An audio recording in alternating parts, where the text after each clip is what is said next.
Hi, everyone. We are officially live, and I'm really excited about our guest today. I get the opportunity to really interview so many different people with varying kind of backgrounds and perspective and experience. So I'm excited today because we're going to be talking about content creation and copywriting. And really, our guest today has built a business around just that. As a vegan herself, what she's been doing in 2020 is really kind of establishing and helping other people tell their stories. And I know, as many of you as business owners out there, you always wonder, should I hire a copywriter? Do I need someone to help me with content? So I'm hoping in today's discussion, we can help you answer some of those questions. And Anna can tell you about why someone should be hiring a content writer and getting copywriting help, as well as why she has been so successful in her business. So, with that, let me introduce and say hello to our guests. Thank you, Anna, for joining me today. Thank you, Stephanie. Thank you for the introduction. I'm very excited to be here. I think you were one of the first businesses that I followed when I started. So this is very exciting. Oh, that's so great. You're going to make me blush. Well, let's kind of dive in. Let's give everyone a little bit of background on yourself and what you've been doing before you started your business, and then we'll dive into your business. So, first, let everyone know, how long have you been vegan? And maybe give them a little bit of a taste of your vegan journey. Absolutely. I started a little bit vegetarian before going fully vegan. I stopped eating meat about 2 years ago. Then I cut a chicken, then I cut a fish. And in New Year's 2018, I was doing a solo trip to Iceland and I needed to be really fit because I was doing some crazy hikes. And I decided to go vegan for 3 weeks as my New Year's resolution, just to see how it felt, because I felt like I could never live without cheese. And then I did it for 3 weeks and I felt just better than ever in my life. Like, my workouts were amazing. I felt just so full of energy and my digestion was so good. I just felt so good that I decided to stay. And it's been over a year and a half now. And even though I do have some fallouts with cheese here and then, my diet it is mostly vegan, and I'm very happy. I feel so good, so healthy. Oh, that is great to hear. I think for a lot of people, it is kind of becoming a vegan, and that process is a little bit of a journey. It's kind of making a lot of changes to our lifestyle and types of foods and even our taste buds.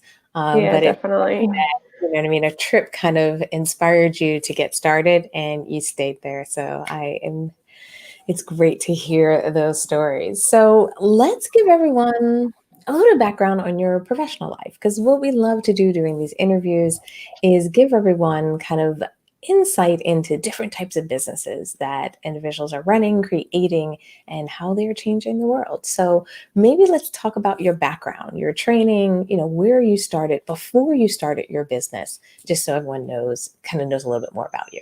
Sure. So I went to college for food science and I worked in the food industry for a while. I was a quality control manager at a shrimp processing factory. But after about a year and a half, I realized that I was just so unfulfilled and unhappy working for an industry that didn't really align with my values. A lot of pollution and a lot of stuff going on there that I just didn't like and didn't really want it to be part of anymore. So I decided to quit and to kind of pivot and just change into a completely new career. I took a little bit of time off to travel and do a little bit of soul searching, and I stumbled upon copywriting and I started learning about it, learning about businesses and marketing and all that stuff. And I thought, like, how can I, combine my passion for helping the environment and being a part of the solution in climate change and also, make money to live. So that's how it started. It started a little bit as a side gig. I was doing it just part-time on my. I had a full-time job, so this was just kind of I work on it on the weekends and slightly. But then when the pandemic hit, I lost my full-time job. Mhm. And in the first 2 weeks of the pandemic, I fully developed my website and started. Even though it wasn't a great time, obviously, for many businesses, I try to reach out to people with, compassion and understanding that it was tough times, but if they needed help, especially because everything was going virtual, so I felt like what I was doing could truly help some people and some businesses, especially the ones that were not focusing so much on their websites before the pandemic. So my copywriting business really took off Mhm. during the pandemic. Um, and what we thought was going to be just a month or two or a few weeks, here we are 6 7 months later. But I'm very happy I made it work, and I love being able to work from home and have my own time, and also do something that I feel happy and fulfilled and proud of doing. So it's been really great.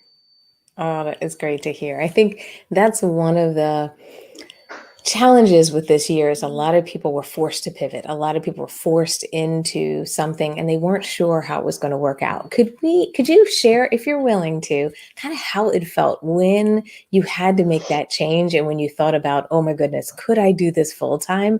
Were you inspired? Were you enthusiastic? Were you nervous? Were you worried? Kind of how did you work through that process?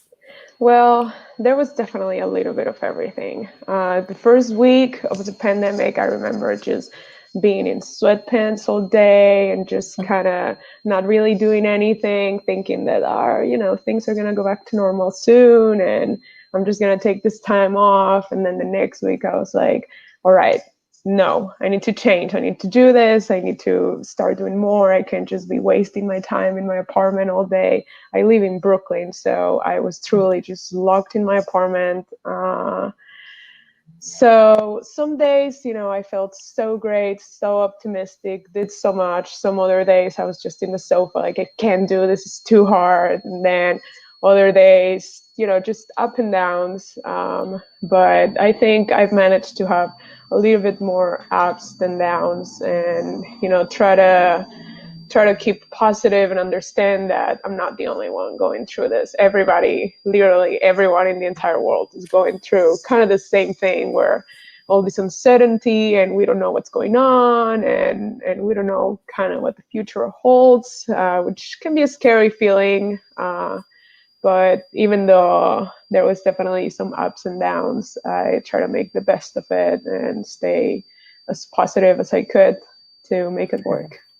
Perfect. And I think that's one of the hardest parts of when you start a business, even if it wasn't in 2020 or during the Mhm. pandemic, it is a lot of ups and downs.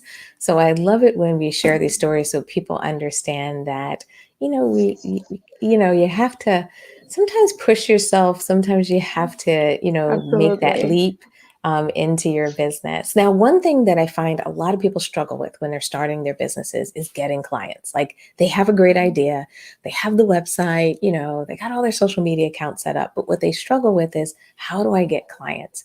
Did you have a kind of approach that just worked for you? Do you have any recommendations for anyone else that's out there that's kind of struggling in that area as they're getting started with how to best get clients?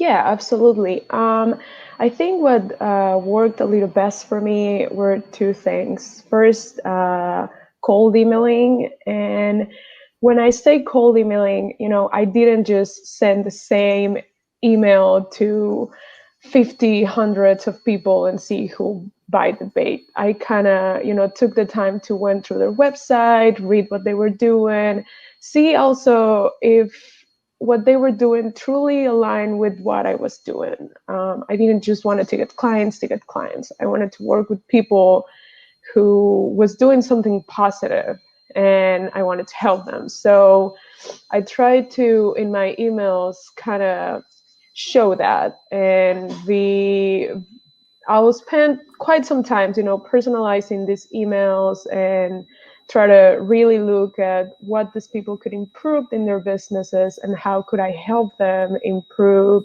and try to offer some advice, try to, offer, I'll send them blogs and things that I think would be useful for them and stuff like that. And even though, of course, there was way more no's than yeses, the few yeses feel amazing. So it's definitely worth the time to really give one step further to what you're doing. Try to really connect with the people that you're reaching out to, see what they're doing, see where they're struggling. And I kind of apply the same thing in LinkedIn. I don't just connect with people and then pitch them immediately. I try to connect and ask them how they are, how's their business, what do they do. I try to engage with them, comment on their posts, and truly show up for all these people. And once they actually know me and have seen me around for a little bit, I either reach out via email or through LinkedIn.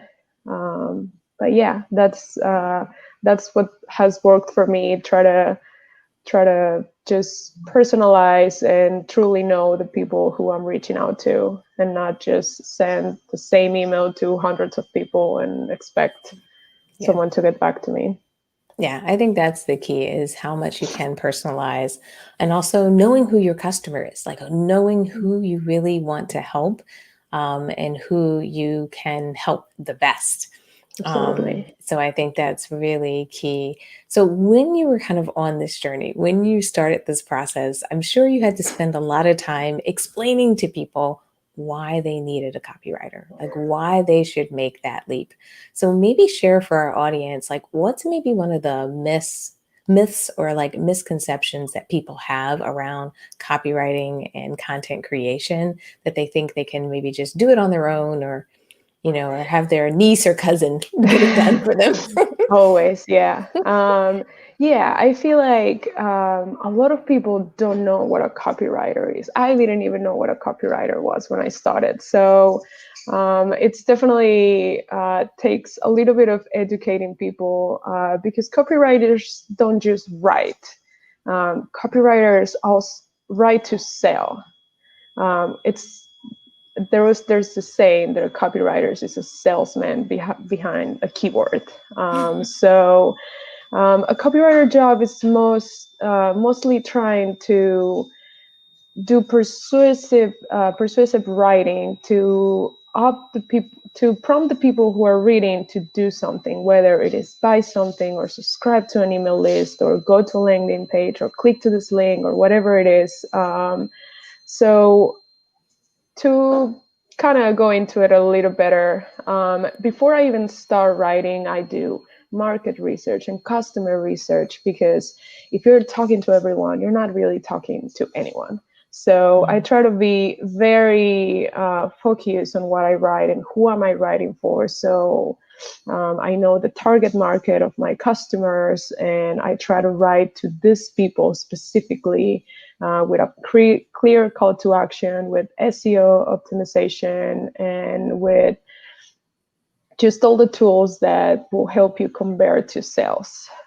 So even some copywriters also get royalties for how many sales can they generate with their writing, because at the end of the day, everything is right. Everything has words. All websites are covering words. Products, they need descriptions. Everybody, every sales journey includes words. So if your writing is not really connecting with people, you're most likely not going to get as far as if you're writing to the audience that you're really trying to attract to your website, and you tell them kind of exactly what to do. Like, you tell them about you, then you ask them to subscribe, or you ask them to visit your shop or something like that. So a copywriter doesn't just write words and spit words into a document and send it to you. There's a whole process of research and a lot of stuff that goes before even writing. The writing is basically the last part. Yeah, of the process. Do you feel that people don't know when they need a copywriter? Because I think for some people, they're like, should I get things up and running, get my first version of my website, create draft one in a sense, and then bring in a copywriter so they can help mold it, shape it, make it better? Or do you feel like someone should be bringing in a copywriter from day one, right in the beginning? What's your thoughts? I do think that a copywriter should. Um, I do think that it takes a little time to get to the point of a copywriter. I don't think it's one of the first things that you're gonna do. But if you already have your website up and you have a little bit of a base and you're kind of ready to take the next step, because building a business is tough and there is a lot that goes into building a business. So I understand that maybe at the very beginning you might not have the budget for it. But if you think that you're ready to bring your website or your content or your blog, whatever it is, to the next level, a copywriter, it's really useful in turning your words or your website into kind of like attracting more people and get very clear on your message and your goals and who are you as a business and why should people buy from you. Because nowadays, there is just so many businesses and so much content and so many things, and consumers are getting smarter. So if you don't really share who are you and what are you doing and why should people buy from you, why should people not choose your competition or the other brand, why should they choose you, you should address that, especially for sustainable businesses. I think that getting clear on their message is extremely important, because with all the greenwashing going on and all these companies pretending to be sustainable just by putting something green on their labels, but Hmm. then you go to their website and they don't even use the word sustainable in the entire thing. It's like, well, what are you truly doing to help? Like, why are you claiming to be sustainable and then have no information about it on your website? To me, that's sketchy. Yeah. And I feel that people are trying more and more to really get to know the businesses that they work with. So if a person lands on your website and immediately you see a language that you understand, and immediately you feel like they're talking to you, they're addressing your pain points and your questions, then they feel more inclined to buy from you. If you're not just selling a product, you're also sharing information and sharing tips and bringing more value into your customer's life, then they feel like they trust you more and they're more likely to buy from you. Absolutely. And then you find that people forget that copywriting kind of extends to the language across all platforms. You know what I mean? So it's not just the website, it's in email, it's in social media. I think sometimes when I'm talking to people, they're not realizing that all of those channels are communication. All of those channels are ways to persuade people and move them. And therefore, you really sometimes need that touch across multiple channels.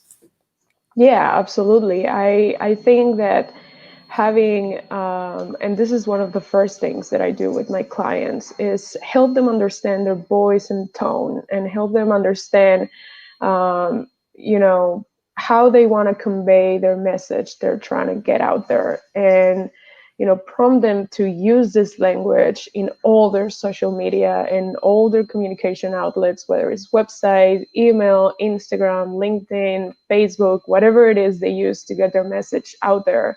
If you follow a page on Instagram because you like what they're doing and you like what they're saying, but then you go to their website and the language is different and the way they talk is different, it kind of feels like it's all over the place. Yeah. And you really want to make sure that your message comes across the same in all your platforms, and they're all important because they're all different sources of potential clients and potential people who could be landing on your website or buying your products or visiting your Instagram store or whatever it is that's your goal. Yeah, that definitely makes sense. And I think for a lot of clients, when I talk to them, where they struggle is they kind of feel like well, I'm vegan and my product's vegan or my service is vegan, so that's enough. Do you know what I mean? Like that's where they Yeah. stop with the definition of what's the either differentiator or what makes their kind of what makes the customers kind of that they think that's the only vital item that they need to know to make the decision. And a lot of times I feel like I have to make the case to help people understand that you really want to expand on that, that we're in a day, especially now, that being vegan isn't always enough. You know, maybe years ago, that was because a lot of times you were the only vegan purse, you were the only vegan makeup, you know, that you were the only option. But now the copy, the content has to get diverse and has to help people understand why choose your product, not just that it's vegan. I don't know if you've come across that or even in the sustainability kind of space. Have you found that a lot of people kind of get stuck on one concept and think that's enough and don't realize that they have to tell the full story?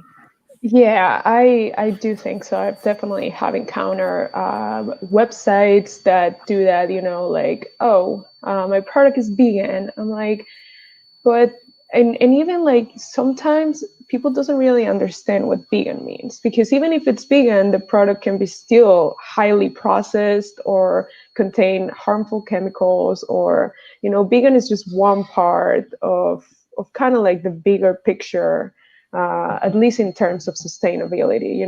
A product that's vegan doesn't really make it healthy either. People tend to assume. A friend of mine was just telling me, oh, I was drinking this and it's super healthy because it says vegan and it says this and that. And I'm like, well, I mean, all of those products are vegan because that kind of product doesn't really use animals at all. So Yeah, that's just kind of a way for this product to fool you into thinking that it's healthy, but in reality, it contains a lot of sugar, a lot of sodium, and a lot of other stuff. So I think it's really important to educate your clients, especially if your product is vegan, in what else, it's vegan, and what is it also healthy? Is it also eco-friendly? Is it also, what else are you bringing to the table? Because nowadays, especially now with the pandemic, that I personally feel like the vegan movement has grown a lot in the absolutely. last year, and especially with the pandemic, it kind of shoot off the roof. So vegan products are just up and coming now. There's so Hmm. many of them. And even I feel like when I go to a supermarket now, there used to be no vegan cheese, and now there's 7, 8, 10 different brands that I'm like, oh my God, like which one should I choose? Which one is Yes. actually the one that I want? Because I not only want to eat vegan, I also want to eat healthy, and I want to make sure that I'm giving my body what it needs, especially um, being vegan. I think you have to be very conscious that you need to eat um, plant-based protein and iron and all those things that it's important to me to include in my diet. So where do I find this, with all these new products? So I think Hmm. now more than ever, it's very important to tell people, vegan, and what else? What else are you bringing to the table? How else are you helping your customers? Absolutely. And I even say that for a lot of my clients who are also on the service side, because I think with products, everyone thinks there's a lot of definition for a product. You know, it either has animal products, it doesn't, and so forth. But on the service side, for a lot of people, I always have to kind of walk them through the process of defining what vegan means when you're offering a service. So if you're a yoga instructor, what does that mean? Because it doesn't necessarily mean that you're serving food, but the way you approach yoga, maybe the way or why you started your business, how you support people, how you help them, or maybe it's a combination of yoga and food. So it's like a food and fitness type of service that a lot of times I have to often coach people through helping them understand how to bring that message through a service that's not as well defined as what makes it vegan, what, especially from maybe an ethical standpoint, what makes it align with individuals that have a vegan lifestyle. Yeah, and also sometimes maybe not for for all vegans, but for a lot of vegans, vegan isn't just what you eat, it's also, what you wear and what you buy and what do you get as a consumer, and your makeup as, as women, your makeup also, some of them contain animals. So it's more than just food. It's a whole lifestyle. So yeah, I think information on your product and how are you taking this, vegan thing to the next level, not just by offering something vegan, but also teaching people how you approach your vegan products and your ethics and your morals as a company and all of that. I think it's very, very important. Absolutely. So, as we wrap up today's interview, I know the time probably felt like it flew by. Maybe, do you have any advice for anyone else who is kind of was in maybe your shoes? They started their business this year, they started their business during the pandemic, during uncertainty, and so forth, that you would kind of say to them if they're struggling right now, or if they're starting to see success or a level of success, any recommendations you have for anyone that's maybe even on two extremes of the fence, that's struggling versus doing well? What should they be thinking about next? What would you recommend that they do next? I think that first of all, of course, very cliche, but consistency is key, especially if you're starting a business that right now, for example, that requires you. We're kind of a lot of people we're off our normal routine. I know it's Mhm. been like 6 7 months since the pandemic hit, but we're still kind of home, we're still getting used to this uncertainty. So getting up and showing up for yourself is very important. Kind Mhm. of trying to stick to a routine. Even if there's no really routine that's settled, even if you don't have a lot of work to do just yet, try to have still a morning routine where you wake up and you do what you got to do. Make sure that you're working on feeling your best self. Also, in your mindset, make sure that you're truly believing that you are going to be successful and that you are on the right track and that you are just putting all your effort and good things are coming your way. I think that's very important to truly believe in yourself, and get up and show up for your work. Sit down and do what you gotta do. Be very organized. Write down, today I want to send 5 emails. I want to do this. I want to do that, and make sure you cross it off every day. Because if you're just leaving things, you're just sitting down like, all right, what am I gonna do today? Well, let's see.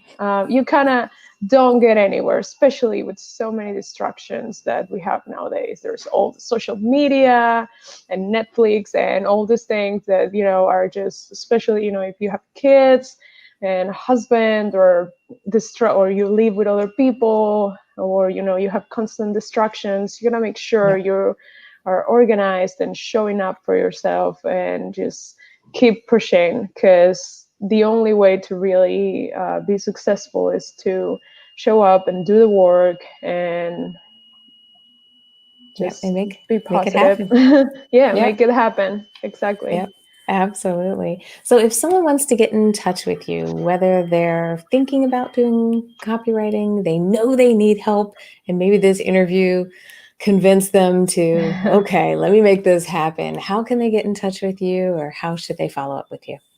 Through my website, they can schedule a call with me. My website is www.copy.co.com. You can read all about me. You can see samples of my work, and you can either send me a message through my website or schedule a call with me. The call is complimentary, and it's just to kind of get to know each other, see if we're a good fit, hear about your business, what are your needs, and I'm always happy to provide some tips and some value on what you can do to improve. And you can also reach out to me through LinkedIn. My name is Ana Mexia, as you can see on the screen. And yeah, and my email, it's hello@copy.co.com. Perfect. And even if people aren't ready to maybe hire a copywriter, I definitely think they should be following and checking out your blog, because it gives not only just great advice and great information, but for me personally, I love it when you're dropping those ideas and recommendations on how we can all be more sustainable.